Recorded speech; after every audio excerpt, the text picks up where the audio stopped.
Hi guys, it's Kelly here and I'm back with another video. Today's video is going to be featuring some 3D embossing folders. So 3D embossing folders have been on the scene for a minute. I'm a big fan of them. And today we're going to talk about how we can kind of get more out of the ones that we own. This particular one is like part of a suite, which I think we're starting to see more of. These are from Gina K Designs. This has a 3D embossing folder, a die, and a stencil set, which I really like the way they all work together. So we're going to do the debossed side and the embossed side. Now, on the background, I wanted there to be a little something something, so I decided I was going to watercolor with some of my Gina K inks. And this just goes to show you, like you guys know I leave in all my boo-boos. This goes to show you that watercolor is so forgiving. So originally I went in with blue raspberry sea glass and I think grass green, and I was doing like a blue sky, green grass type situation. And I was like, you know what? I don't even like that. And so I went in, I blotted it up while it was still wet. I went back in, re-wetted the darker areas where that blue raspberry is, and blotted it up again so that I could just start over. I didn't even have to get a new piece of cardstock. So the way that I'm going to get my really soft watercolor background is I wet the whole thing. You can spray it or you can use like a 1-inch flat brush. That's what I'm doing. And then I'm just going to drop in some colors that I know are going to be complementary to the flowers that I'm using. So I'm using some blue raspberry, some tranquil teal, some passionate pink, and I think eggplant.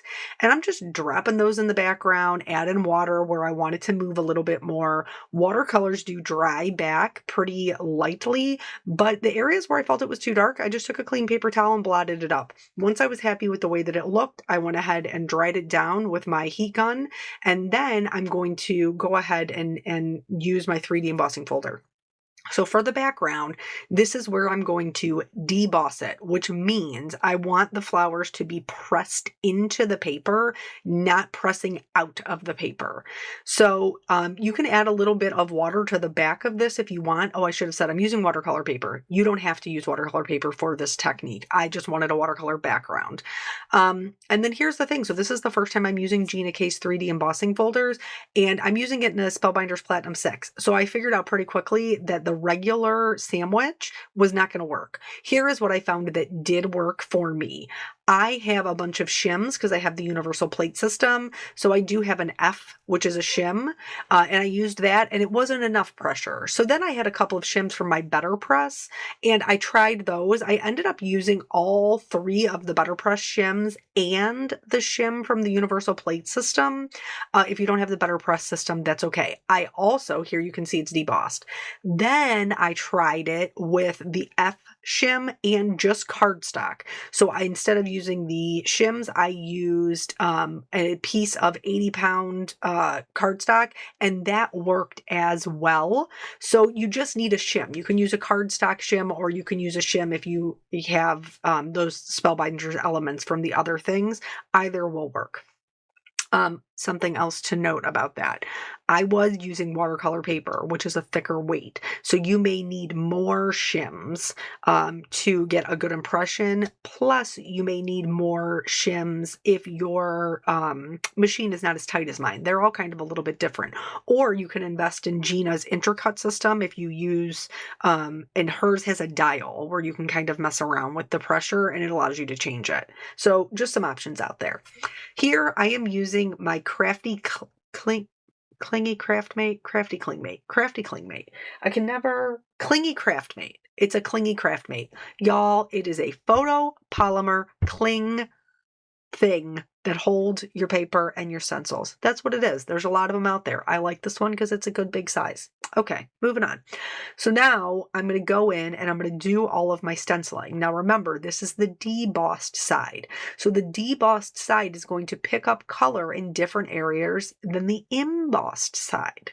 So that means the areas that stick up are going to catch a little bit more color, which I really like. I like that there's a difference between the two. This is obviously sped up quite a bit because we're doing a lot of ink blending, but the debossed and the embossed, because they catch color differently, does a lot to keep the separation and help us to use them a lot allow them to appear differently, even though they're the same product, I guess is what I'm trying to say.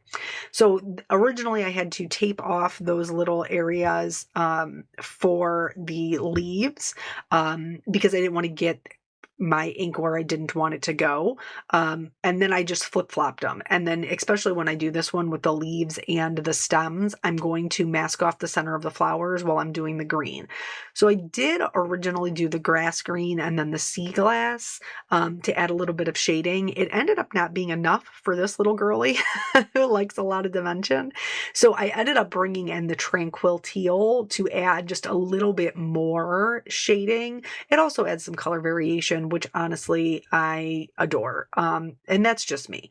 So anywho, I did that, and then I went ahead and removed the stencil. Now, when you're doing those larger pieces, when you're using two different colors, you may have to clean your stencil in between just so you don't cross-contaminate your colors. I know with one of them I did.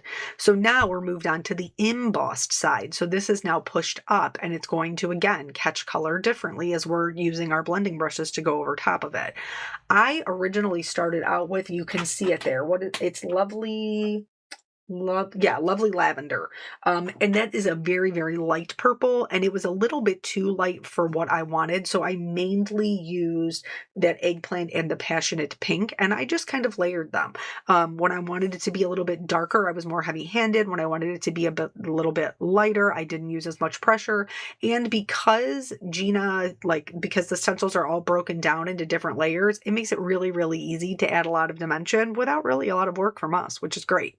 So then I'm going to go in, I'm going to use my dies, I'm lining them up. The dies are only for 2 of the flowers. I did all 3 of them, I think, just out of habit. And then I was a little worried that this was going to push down my embossing when I ran them through, but actually it didn't. I was a little off with my lineup, so I had, like, on one side just a little bit of a white edge. I just hit it with my ink blending brush and it was no problem. I used 2 different rectangle dies to create a little bit of a frame. And then I'm going to put those 2 that we cut out on top of the frame. So that way we have a very layered look, and our zinnias are looking very full, which I really like. It helps fill out the design a little bit so it doesn't just look like, flowers blowing in the wind. It helps it to look a little bit more intentional. And I am gluing these to the frame, and then I'm going to remove the frame with the flowers and then pop that up to, again, add a little bit more dimension. And then we're very clearly going to have a background and a foreground.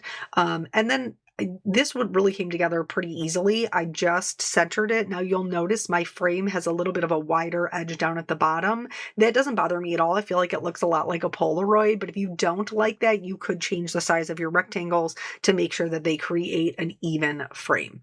So once I had that glued on there, then I did matte this with, I want to say it's Plum Punch.